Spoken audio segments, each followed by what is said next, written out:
جی علامہ صاحب آپ کیا فرمائیں گے؟ بڑی اچھی بات کی ہے کہ جو نصاب ہے، جو ڈگری ہے، جو وہاں تربیت کا کیا فقدان دیکھتے ہیں آپ؟ جی میں یہ سمجھتا ہوں کہ ہمارا جو نوجوان طبقہ ہے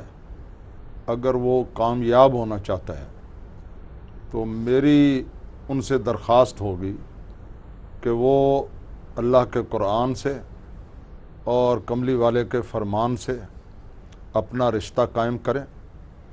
اور اپنے والدین جو ہیں جی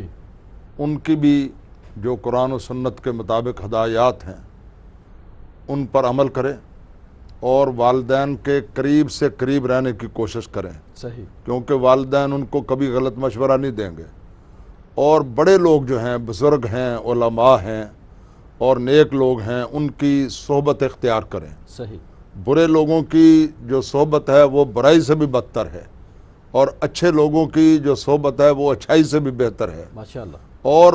نیک لوگوں کے ساتھ بندہ بیٹھ کر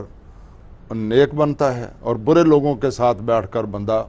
برا بنتا ہے۔ ہمارے نوجوان جو ہیں آج کل والدین کے لیے ان کے پاس وقت نہیں ہے، اور بے راہ رو نوجوانوں اور یاروں دوستوں کے لیے ان کے پاس بڑا وقت ہے، اور بزرگوں کے پاس تو وہ بیٹھنا گوارا ہی نہیں کرتے۔ جی اور کسی اللہ کے بندے نے، بڑے مفکر نے یہ کہا ہے کہ اگر تو کوئی بڑا آدمی بننا چاہتا ہے نا تو بڑے آدمیوں کے پاس بیٹھا کرو۔ واہ کیا بات ہے، جب بہت تم اہم بڑے آدمیوں کے پاس بیٹھو گے تو تمہیں ان کے تجربے سے اور ان کی ایکسپیرنس سے سیکھنے کا موقع ملے گا، اور تم بہت ساری غلطیوں سے اور ناکامیوں سے اپنے آپ محفوظ ہو جاؤ گے۔ اور سب سے بڑی بات جو ہے وہ یہ ہے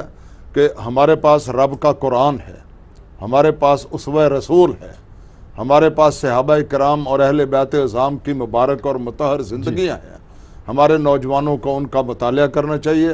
اور مطالعہ کر کے اپنی کامیابی اور کامرانی جو ہے اس کو یقینی بنانا چاہیے۔ جی پھر